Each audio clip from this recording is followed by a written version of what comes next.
to do our table I'm topics. gonna vote for And both. Amy, why don't you explain to our guests exactly what this portion of our meeting is I about? guess it is kind of. Thank you. Table topics is a moment to speak off the cuff, if you will. I'm going to ask you a question. You don't know what you're going to answer. Your remarks are completely unprepared. You have, what's the time again on that? 1 to 2 minutes? 1 to 2 minutes. 1 to 2 minutes to give your answer. And that's a 30-year-old.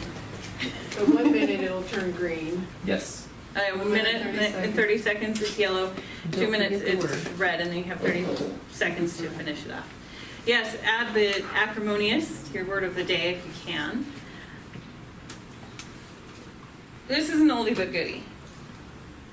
Who would you, if given the opportunity to have lunch with, who would you have lunch with? And what? And why? No, actually, I want to know what 3 questions you would ask that person. Oh, that's cool. For example, my one person, not to make you cry, would be my son. And I don't mean Porter. Most of you have met my children. I would ask my son Ryan to lunch. He would be 17 years old now. And my questions would be, what do you like to do? I wasn't going to make you cry, but I'm going to make myself cry. I want to know what he would look like. I imagine that he would be tall, have brown hair, blue eyes, because heaven forbid he has my husband's eyes. And I would want to know what he wants to be when he grows up, because he's not going to get that chance. So, hopefully you guys will be a little bit more positive. But that would be, if I was given an opportunity to have lunch with somebody, it would be him. So let's start with our guests. You don't have to do it if you don't want to. You can pass. Remind me, Kaylee? Kyla. Kyla. Oh, I was so close. I just had the vowels in the wrong order. Kyla, would you like to come up and tell us who you would like to have lunch with and why? Or, I'm sorry, now you've got me going in why. What 3 questions you would ask them? Can I get the definition of that word again? Is that okay? Yes. Acrimonious means, Bitter or caustic in temper, manner, or speech. Awesome. okay. Thank you so much. Thank you.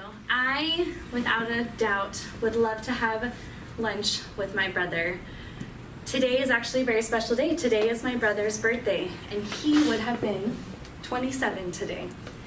It's amazing to think that 8 years has gone by, and we've gotten to celebrate 8 birthdays without him.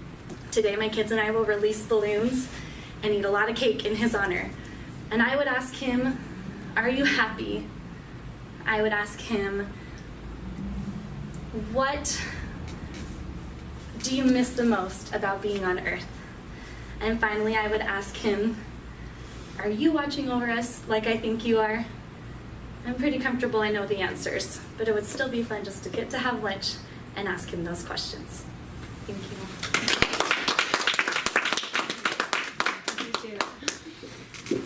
I didn't catch your name when we came in. Casey. Casey, would you like to come up and try?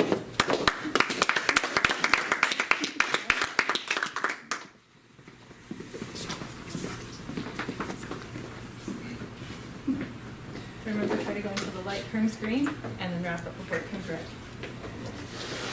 Who would I would love to have lunch with is Nikola Tesla. Great inventor.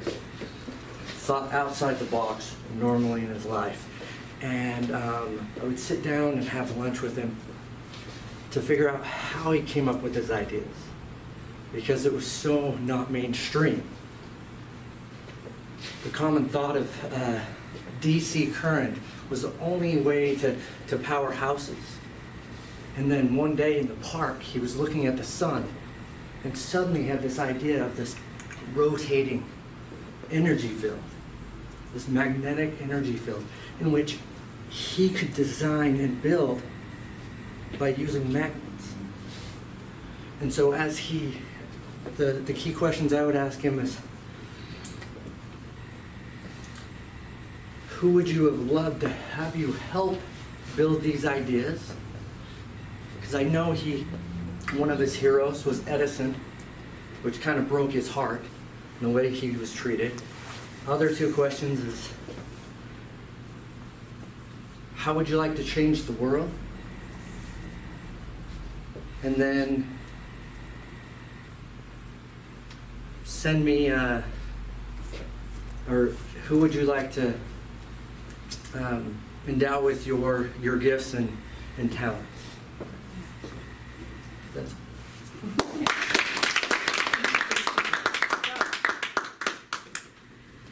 Okay. Oh. You ever want to do it? Okay, maybe I should call him to underneath for. No. Well, we're out of guests. then. We're out of guests then. How about you? I'm sorry, Leslie. I'm still learning names, so I apologize.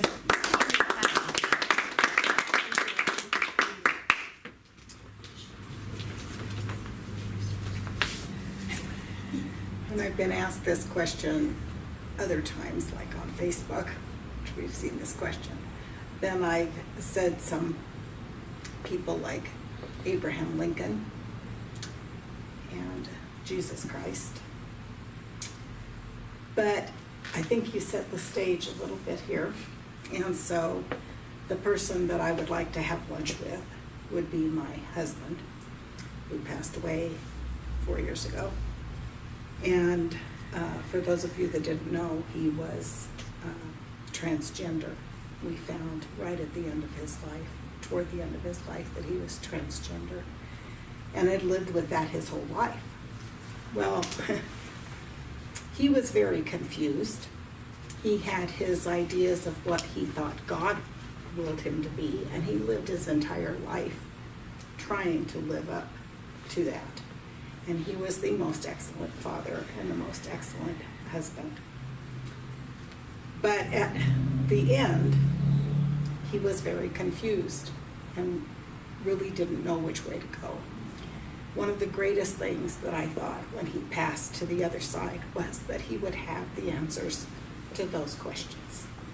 And so the first question I would ask him is, do you feel comfortable with who you are now? Do you know that God loves you now? And do you believe that we can be an eternal family now? Those are the three questions I would ask. Thank you.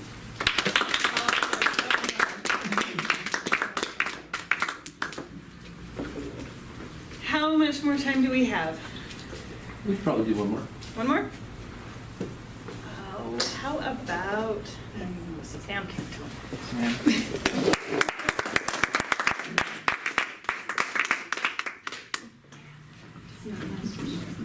Thank you.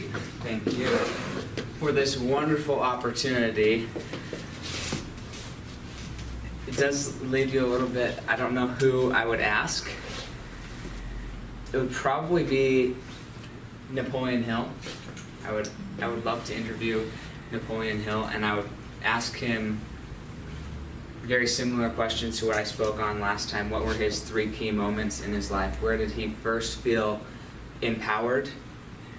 When was he first enlightened? What drew him into the path? I mean, if you read his books, you get an idea of that as far as his mentors and who encouraged him to go the way he did.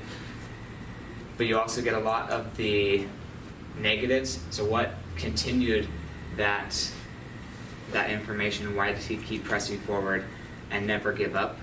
And what helped him get through the trials that he had in his life? And then I would choose to apply those as much as possible in my life today with a little bit more explanation, because reading his books, there's a lot of unanswered questions that I find, what did he do this for? But as you get to read more, I think you can actually connect to him. And so I don't know that that's, according to Napoleon Hill, you can still have those meetings with those people and interview them. So don't give up hope yet. That's what I would say. Wow. My big takeaway from that was that too. Grief is synonymous, that we all suffer through it, but then seek peace and glory in the end.